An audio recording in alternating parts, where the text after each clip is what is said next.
Welcome to our Concepts and Ideas in Border Criminology series. I am Dr. Anthea Vogel, and it's my pleasure to have Dhaksh Sooriyakumaran joining me today to speak about digital borders and technology-enabled border policing. Hi, Dhaksh. Hi. Before we get going, do you want to briefly introduce yourself, and then we might jump into some questions? Sounds good. Thank you for having me. So my name's Dhaksh. I am from a place called Ilangay, which is known as Sri Lanka. My ancestors are from the north and east of that country. I call myself a recovering civil engineer.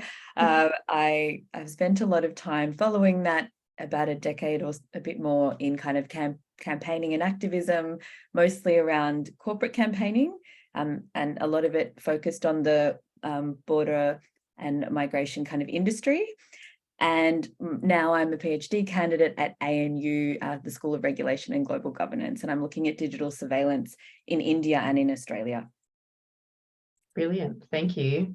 I'm sure a lot of that will come up in the questions as we ask them, but we might jump in.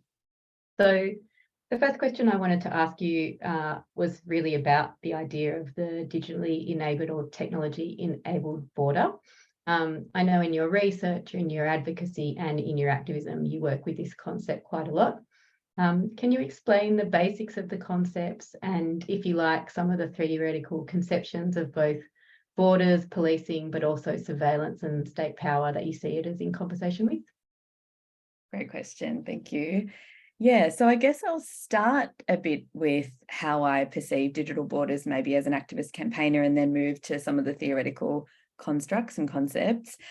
So one of my favorite writers and activists, Harsha Walia, thinks about the border as carceral regimes that are at the nexus of the local and the global, and that are sites of containment and social control. So that's a really helpful starting point.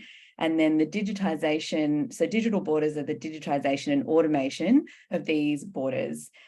So I guess as an activist, I first started thinking about borders in the context of campaigning against tech companies. So companies like Amazon, Microsoft, the infamous Palantir as well, and kind of looking at how they had scaled up their public-private partnerships with states to implement all sorts of technologies at borders. So biometric surveillance, drones, motion detectors. Now we're seeing increasingly concerning surveillance techniques like robo-dogs and other things, and also obviously large-scale databases where big data is aggregated about the migration system. And so I guess in examining that and looking at what was happening, what occurred to me is that, when you think about the most oppressed and marginalized groups globally today, so the Uyghurs in China, Palestinians under Israeli occupation, and I'm looking at India, so I was interested in, Kashmiris. They're all obviously under violent colonial occupation, but the other common theme is that all of these regimes are technologically enabled. And so that really stood out to me. And that's obviously the case here. I'm dialing in from Gadigal land today, and that's obviously the case here in this colony as well. And so I guess thinking about the theory side of it, I was thinking a lot about how, scholars have documented how colonial and imperial regimes have used surveillance historically, and how surveillance has been used to classify people to as a social sorting tool, essentially. And today, I guess, in conceptualizing digital borders, we can think about this containment, channeling and sorting happening virtually. And so that this sorting, which is kind of happening obviously according to racial hierarchies, but also other social hierarchies. So that sorting is now happening in all sorts of digital and virtual ways. So yeah, so that's probably the start of it. Is it helpful to kind of go into some of the specific concepts? Yeah, sure. If some of those come up for you and you think they're relevant, absolutely. Yeah, sure. I guess a really commonly referred to concept is the I border. by Perch, which is like this idea that there's this socio-technical assemblage that includes like human actors, non-human actors, and that there is data, algorithms, and many other kind of facets of the border that are playing this social sorting role. And I think the kind of key idea to take away is that it's not just about the physical border, it's actually this idea that because of the way that big data works and the fact that it's ubiquitous and that data can be collected at any moment in our everyday lives, so whether it's financial transactions, our social media interactions, because of that, the digital border kind of follows bodies around, and it's attached to all of our bodies instead of being at a physical border. So that helps us kind of think about the border as more of a governance regime that is ubiquitous rather than like a physical site, which I think is really important. Yeah, and I guess the only other thing to say that there is that because of big data, we're seeing this dispersal of borders like across and within societies, and that this means that it's kind of happening at a scale and speed that is unprecedented. And the idea of that is because it's lower cost and that they can verify and identify people at this scale at a very low cost. So this bordering regime is kind of everywhere. Yeah, and I guess that sense of it being everywhere, and as you've so nicely described it, that it's multiple and multiplying, so that it's kind of operating at any given moment on a number of different planes, and what that actually means for our kind of for contesting understandings of even kind of the dispersed physical border once the digital border and the tech border come into play. Yes. And you've already spoken a little bit to this, but are there other ways in which you think, I mean, apart from the scaling up, which is kind of significant and ever present, the ways in which digital borders you think have evolved and developed over time, and of course the fact that you've already mentioned, that it's not that kind of counting and classifying is nothing new, but yeah, the ways in which this sense of the digital border might have evolved. Yeah, definitely. I think over the time that I've been involved in activism and campaigning around this, some concepts have solidified a bit more. So I'd say in the last kind of 5 years, this idea about internalization of the border within nation states and externalization of the border outside nation states has really come into focus, I think, both for activists and for scholars. And I think, there's been really great scholarly work on, I would say, all of that, but on the externalization front, kind of the type of technologies that are being used. I've already mentioned some of those systems, but kind of to surveil both land and also sea in kind of countries outside of the receiving countries. But in terms of internalization, I think we talked about the kind of ubiquity of surveillance in everyday life, but I think it's really helpful as a concept. For me, looking at India, the most stark example of that is Aadhaar, the biometric ID system that many people will be familiar with. It's the world's largest biometric ID system, but just the way that it is used for every single purpose across, social welfare, tax, payments, everything. And so that's a really stark example of a large-scale database. I think the other point to make is just that the conceptualization of internalization of borders is really excellent, because I think it then brings the digital border scholarship in conversation with kind of scholarship about digital surveillance in social welfare, like Eubanks' work, and then obviously in the criminal justice system, so Ruha Benjamin's work, Simone Browne, and I think starting to see some of these links is really critical for like the future of the field. So it's probably a nice flow on into the next question, which is one asking you to speak a little bit about your own research and where you have applied or are applying and theorising the idea of technology-enabled borders within your work. And also a question about if you find the framing useful, and also if you have any critiques or kind of other approaches to the idea that you've encountered in your own research. Yeah, nice. I might start with maybe the bit about the critiques or less Yeah, critical, but more like maybe augmentation. I really like digital borders. It's definitely framed a lot of my thinking.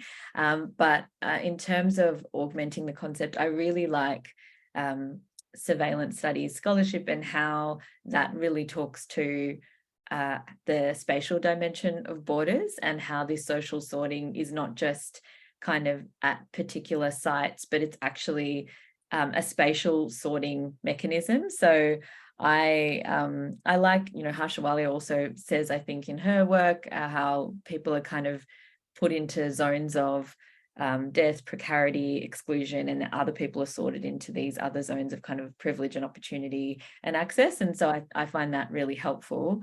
I think also the idea of, and this is across many disciplines, but how the spatial sorting happens in a predictive way.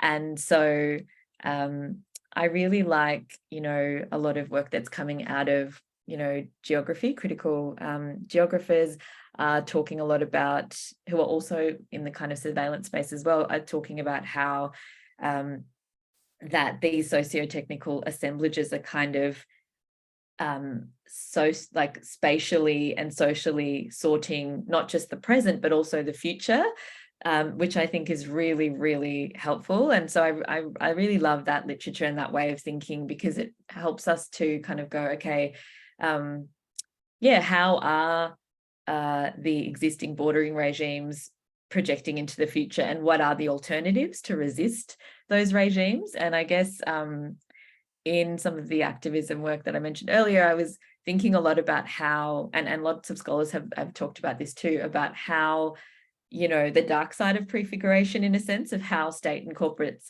corporations are creating these experiments at the border, usually, or marginalized groups of all kinds.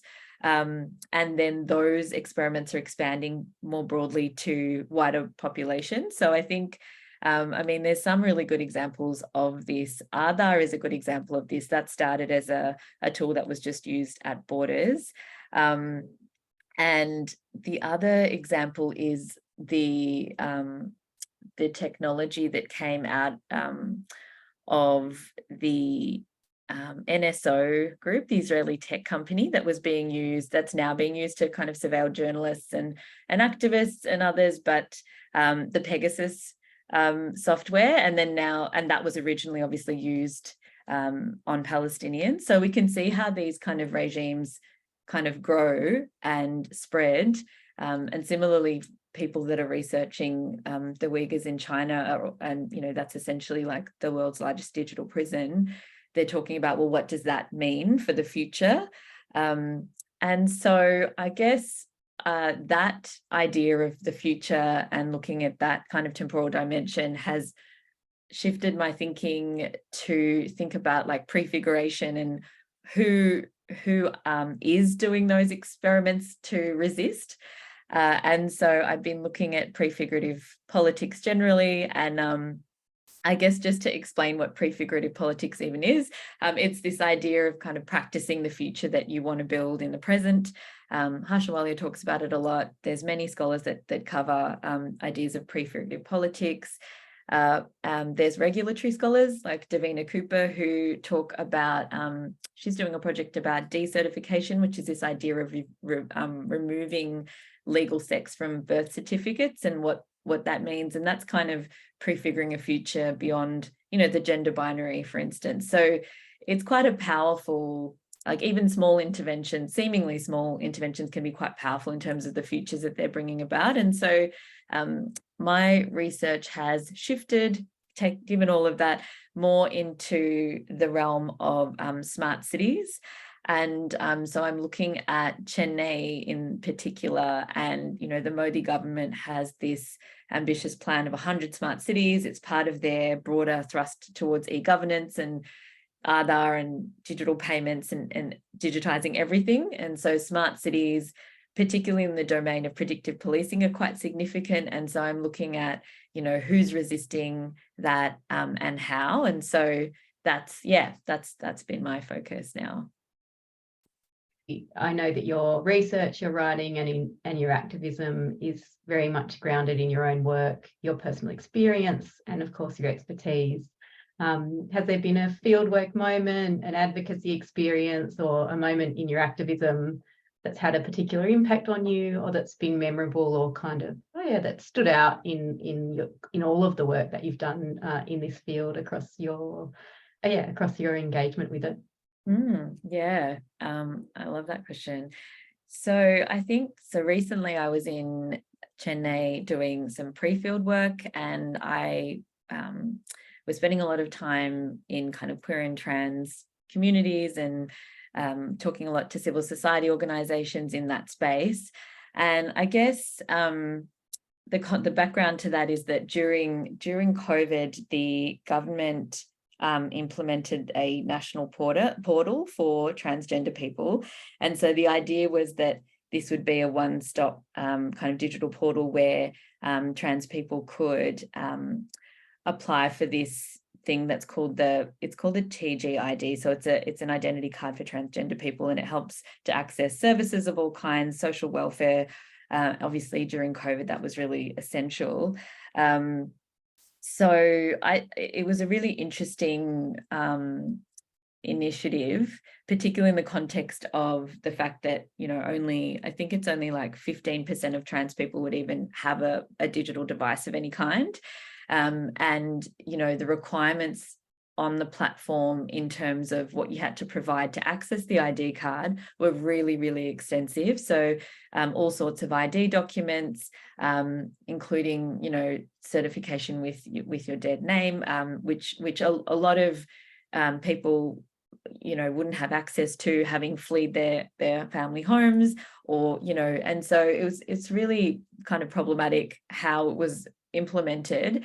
But I found it really interesting that, in the context of the extreme context of COVID, activists were kind of put in a position where they were forced to really fight for inclusion and rights within this really predatory system, and trying to balance so many other objectives in the struggle for trans rights, whether it's like housing or access to alternative family structures. There's all these other really big issues.